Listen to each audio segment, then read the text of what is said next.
It began with a photograph. Black and white, faded, curled at the edges.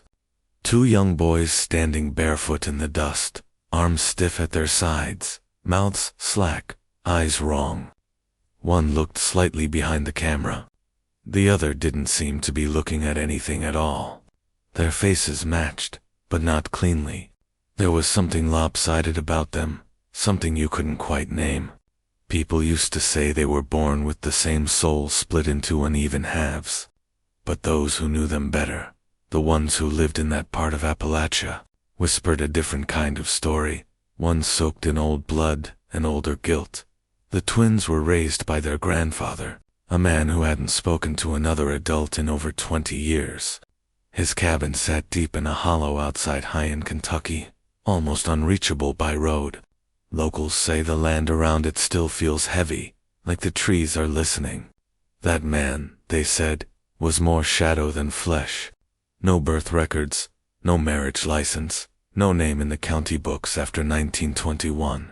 But he had those boys. And he kept them from the world, like two secrets he never meant to tell.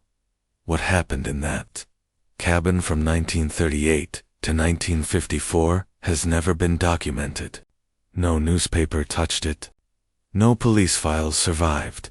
Just rumors, recovered letters, and one caseworker's report that disappeared from the state archives in 1973. But in those fragments, in those unsent letters found under a floorboard during a flood, something emerged. A shape, a pattern, a bloodline that bent too far inward. A grandfather raising not his grandsons, but his sons. If you're still here, you're already staring too deep. But that's what you came for, isn't it? A look into the family no one wanted to remember, and the twins who weren't supposed to survive. They were known only as the boys, even well into their teens. No birth certificates, no school enrollment, no mention in church rosters. Just whispered sightings, two pale figures seen on the edge of the tree line at dusk, standing motionless, while their grandfather collected mail once every 2 weeks. One witness, a traveling merchant who sold tools up in Leslie County, claimed he saw them in 1949. He said they stared at him from the porch, like they'd never seen a stranger before. He described their faces as mirror images carved wrong, sloped foreheads, narrow, slanted eyes. One walked with a limp that didn't match any visible injury. The other blinked too slowly, like it took effort. But it wasn't just the way they looked. It was the stillness, he said. They didn't fidget, didn't speak, didn't smile, just stared, as if something inside had already turned to stone. It was the merchant who brought the first outsider's suspicion. After that visit, he wrote a letter to the county welfare office. Not because of cruelty. He saw no bruises, no chains, but because, in his words, no child should look that empty. But the letter went unanswered. Heian was full of forgotten people by then. Mining towns collapsing, families leaving, roads washing out. A call from a dirt-poor holler about strange. Twins didn't even make the bottom of the pile. What no one knew was what the merchant didn't see. The boys never left the house except when forced. The grandfather fed them in silence, sitting across the table with a rifle leaned against the wall. He spoke in old phrases, words they'd never heard from anyone else, called them my repeats, told them they were chosen. He never let them look in mirrors, covered everyone in burlap. He told them their faces weren't theirs, that they came from a time before names, and the boys believed him. They had nothing else to believe in. No radio, no books, just the cabin, just the man, and each other. But even in silence, something always leaks out. One of the boys began writing scraps, mostly bits of thoughts carved with a nail into the underside of the bed. He says, "I was born too late. My brother cries without sound. We share the same night. It wasn't until 1953 that someone finally crossed the boundary. Her name was Evelyn Cross, a young woman from Louisville sent as part of a failing outreach program meant to document and assist Appalachian families living in extreme isolation. She was 24, idealistic, and far too trusting. County records show she hiked nearly 5 miles alone into the hollow after her driver refused to go further down the washed-out road. Evelyn didn't leave a lot behind. Just her journal recovered years later in an estate sale in Harlan, and a handful of photographs. The pictures are haunting, grainy, and unfocused, but unmistakable. 2 boys sitting on the porch of a rotting cabin, their clothes several sizes too large, their hands clenched together. In the next frame, the grandfather appears, face obscured by motion blur, his outline rigid, one arm raised like he's about to speak or strike. The final photo is of the ground, snapped by accident, likely during her abrupt departure. Evelyn's notes are calm at first, descriptions of the landscape, the poverty, the eeriness of the hollow. But by the second day, her tone shifts. She writes, "There's something wrong with the boys. They speak in fragments, unfinished sentences. They won't let go of each other's hands. When I asked if they had a mother, they both pointed to the same tree." She tried to report what she saw, but the local office dismissed her. No one wanted to stir up another scandal in the hills. They told her to drop it, to move on, to focus on families that could still be helped. But Evelyn returned twice, and on her final visit, she stayed the night. Her last journal entry reads, "There is something in the way they breathe. It's like watching lungs that never learned how." She never returned to Louisville. Her body wasn't found. The case was quietly closed as a presumed accident. But there's one dark detail no one could explain. Her journal was wrapped in fabric from one of the twins' shirts. It smelled of earth and something faintly metallic. Blood maybe, or iron. The sheriff's deputy who filed the evidence resigned the same week. He told his wife, they weren't raised by him. They were forged by him. What happened in that cabin between 1953 and 1954 has become the marrow of local myth. A mixture of memory, fear, and whatever truth still clings to rotting wood. There's a story passed down through 3 generations of the Langford family, who lived closest to the edge of the hollow. One morning in the spring of '54, the youngest son Caleb, now in his 80s, says he saw smoke rising from the trees where the old man's cabin should have been. Not thick, not like fire, just a slow, curling haze that hung in the sky like it didn't want to leave. He rode his mule halfway up the hill, then stopped. The air smelled strange, like wet copper and mold. He says he heard a sound he never forgot. Not a scream, not quite. Something more hollow, like grief trying to find a mouth. That same week, the county clerk received an anonymous package. Inside, a single sheet of paper, and no return address, no signature, just 14 words. The blood went in circles. The twins were never meant to see the sun.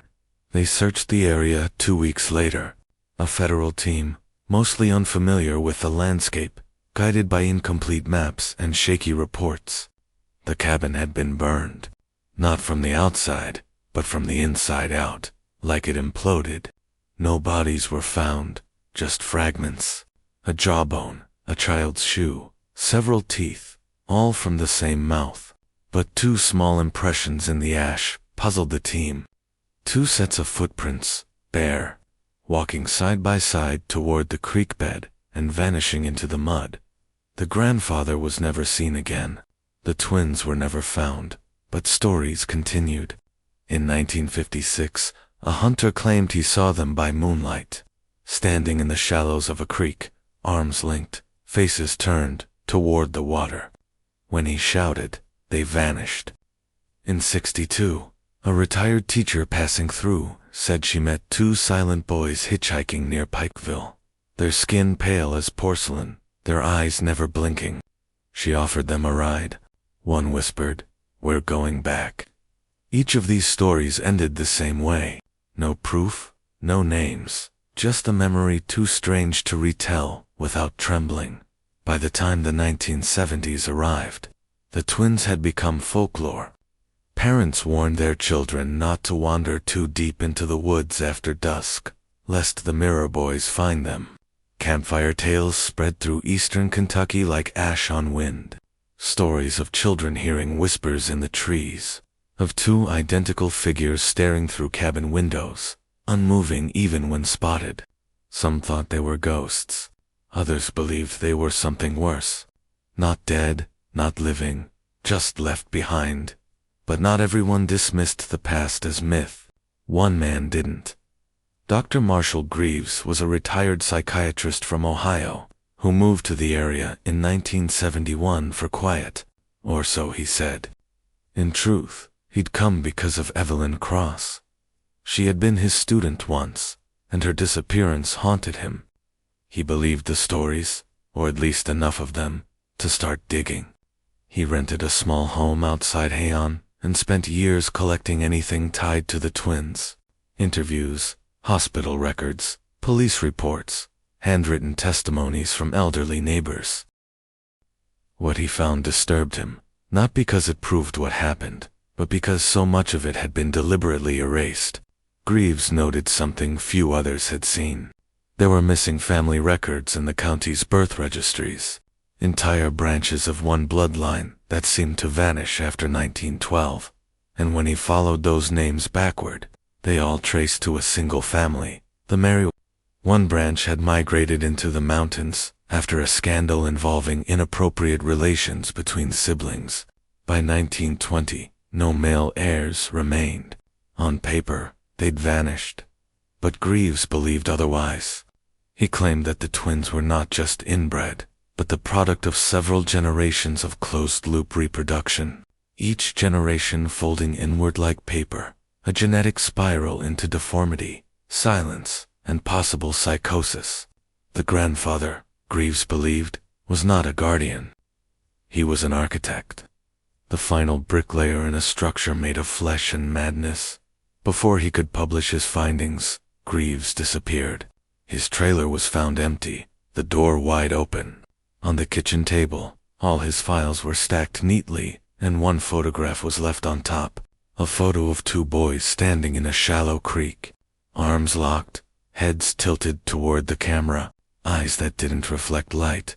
There's a strange weight to silence, the kind that collects over years, compounding until it feels like pressure in the soil. That's what remains of the twin story now. Not evidence, not memory, just weight. In 1992, a new road construction project outside Heian required excavation deep into the hills. Workers unearthed what they thought were animal bones.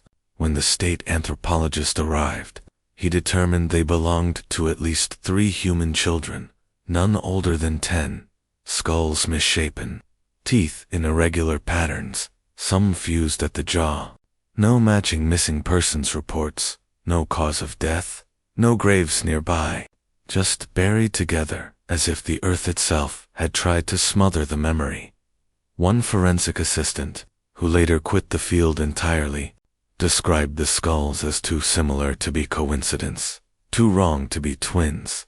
She noted an anomaly, a shallow carving on one of the jawbones, a faint symbol resembling an infinity loop etched post-mortem with something sharp. The file was closed as indeterminate historical remains, but the local community knew better. They didn't say it, not aloud, but you could see it in their eyes. The Langfords moved away that year. So did the Barlow family, families who'd lived there for generations.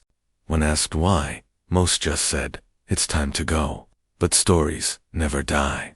They rot, they warp. In 2007, hikers found a crude wooden cross half buried near the creek where the twins were last seen, tied to it with rusted wire. A children's pair of shoes, perfectly preserved, the kind worn in the 1950s. Beneath them, scrolled into the wood, same blood, same soul, same end. No one claimed responsibility. A private investigator hired by a true crime podcast in 2013 traced the story of the twins through whispered interviews and unlisted death certificates. His conclusion was simple and terrifying. The family hadn't ended. It had simply gone deeper, off the grid, into the hollows. where names are traded like rumors, and the past isn't dead, just breathing under floorboards. Maybe the twins never died. Maybe they weren't even twins in the way we understand. Maybe they were the last visible part of something older, a lineage hidden in plain sight, folded in on itself so many times that it created something unrecognizable. If you're still watching, you're already braver than most. Tell us in the comments, what would you have done if this was your bloodline? The last known sighting was in 2019, a government drone surveying for fire risks over a remote portion of the Kentucky wilderness captured a 15-second video. The footage was dismissed by officials as inconclusive wildlife imagery, but a technician who leaked the clip before being fired insisted it showed something else. Two figures, thin, barefoot, moving slowly through the underbrush with unnatural synchronicity. Their heads tilted the same way, their arms swinging in unison. Even in low-resolution grayscale, there was something deeply wrong about their movement.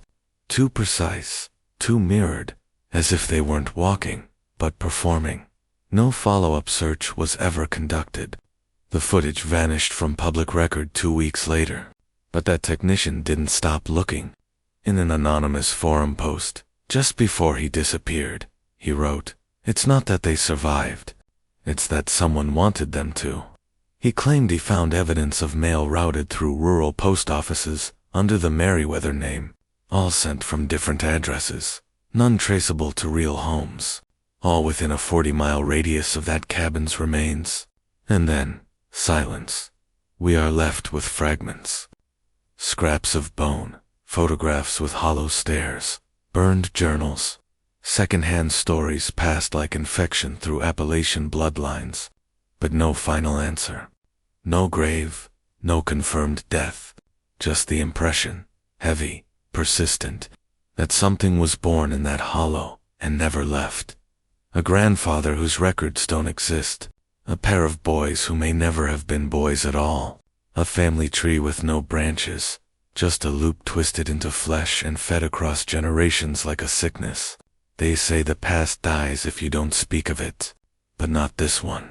This story clings like smoke in old wood, like fingerprints beneath peeling wallpaper. The more you try to forget it, the deeper it settles.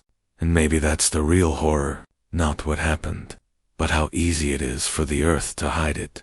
Somewhere out there in the quietest folds of America, there are still places where the blood runs in circles, and no one comes looking.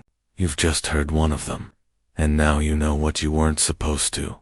Continue this. The silence after the drone footage was the heaviest. It wasn't an empty silence, but a waiting one, the kind that gathers in the spaces between radio static and the hum of power lines over deep woods. The technician's disappearance was noted, of course, but the report was a masterpiece of bureaucratic omission, relocated for personal reasons. His forum posts were scrubbed, but not before they were seen, not before they were saved. In the fall of 2021, a team of urban explorers kids from Lexington, with high-end cameras and a YouTube channel dedicated to Forgotten America, ventured into the hollow. They were looking for the foundation, the scorched earth. They found something else. One of them, a girl named Chloe, was scanning the creek bed with a thermal imager. The device, she later said, went haywire. Not with heat, but with cold. A perfect, geometric shape of absolute zero, a rectangle of impossible cold, right at the water's edge. When they dug, their shovels hit metal, a rusted lockbox, buried deep. Inside, wrapped in oilcloth that had somehow held back the decades, was a ledger.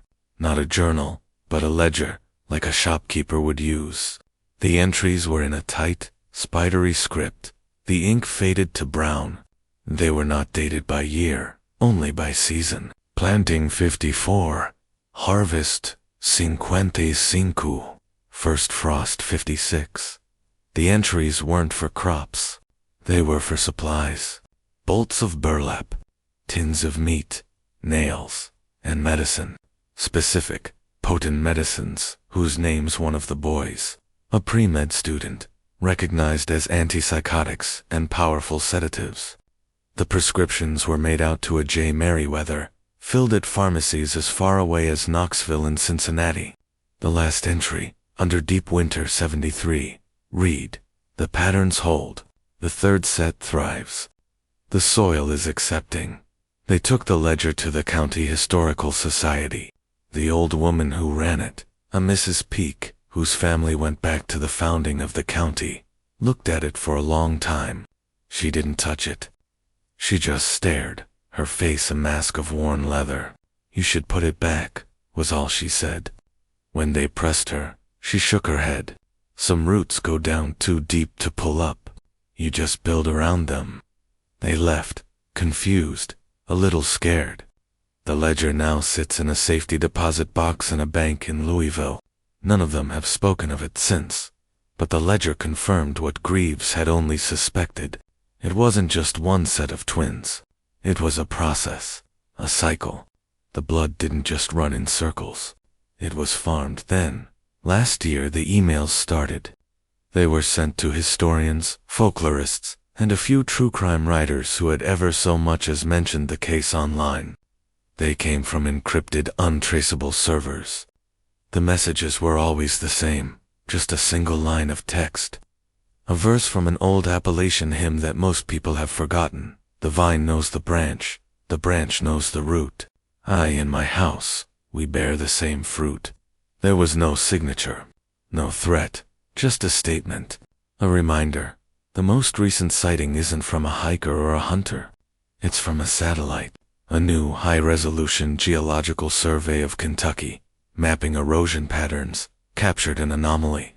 In a secluded valley, less than 10 miles from the original cabin site. The imaging showed the clear, geometric outlines of structures. Not one, but several. Small, orderly, arranged in a semicircle around a central courtyard. The roofs were not metal or shingle. Their spectral signatures suggested sod, living turf. They were built into the land, not on it. The survey team flagged it as a possible historical settlement of interest. No one has gone to check. The story was never about two boys. It was about a seed, a self-planting, self-perpetuating seed. The grandfather wasn't a monster. He was a gardener. His crop was a bloodline, pruned of outside influence, cultivated for a purity that became a poison, a silence that became a entity. The twins of 1938 were just one harvest. The ledger suggests there have been others. The email implies there will be more. We look for closure in stories, a grave to visit, a final chapter to read. But this story is it doesn't end. It just goes underground, only to surface somewhere else, wearing a slightly different face. The horror is not in the deformity, but in the design. Not in the madness, but in the meticulous, generations-long maintenance of it. The earth hasn't hidden it. The earth is part of it. The heavy soil, the listening trees, the creeks that wash away footprints, it's all part of the same system, a system that is still running, still repeating, somewhere in the quiet, folded hills, waiting, perhaps not even waiting for anything, perhaps just being, as it always has, a circle unbroken dot. Continue this. The Geological Survey team never did a follow-up. Their report was filed under anomalies, likely 19th century homestead, and forgotten. But one of the junior analysts, a man named Leo, couldn't let it go. He'd grown up in those hills, and his grandmother had told him stories about the still people who lived in the land, not on it. He cross-referenced the satellite coordinates with old land deeds. What he found was a tangle of ownership that led to a single, defunct corporate entity, Merriweather Holdings, LLC, dissolved in 1988 for failure to file paperwork. Its last listed president was a John Smith. Its address was a P.O. box in Haven that hadn't been used in 40 years. Driven by a dread he couldn't name, Leo took a personal day. He didn't go to the coordinates. He was too smart for that. Instead, he went to the nearest place with a name, a gas station and general store called Hollow's End, 20 miles from the site. It was the kind of place that sold live bait, off-brand soda, and the quiet resignation of a dying town. The old man behind the counter had eyes that had seen too many strangers come and go. Leo bought a coffee and made casual talk about the weather, the poor cell service, the beauty of the isolation. The old man just nodded, his gaze steady.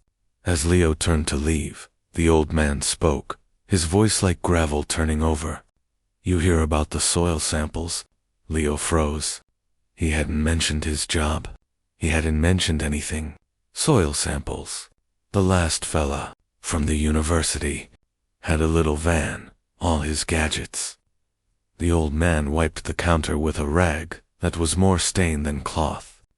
He was asking about the dirt, said it was too rich in some places, metallic. "What happened to him?" Leo asked, his mouth dry. The old man shrugged, a slow, tectonic motion. Said he was going up to the old Miller place to get a core sample. That was spring. We found his van come fall, down in a ravine off the fire road. Windows fogged up from the inside with a fine, gray dust, like ash. He looked directly at Leo, and for a moment, the resignation in his eyes was replaced by something ancient and warning. Some ground don't like to be sampled, son.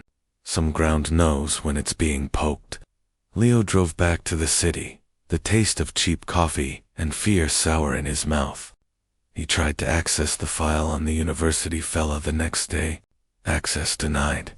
He tried the geological survey database for that region, undergoing maintenance. When he got home that night, a single, hand-addressed envelope was waiting for him in his mailbox. No stamp. It had been placed there. Inside was not a letter, but a photograph.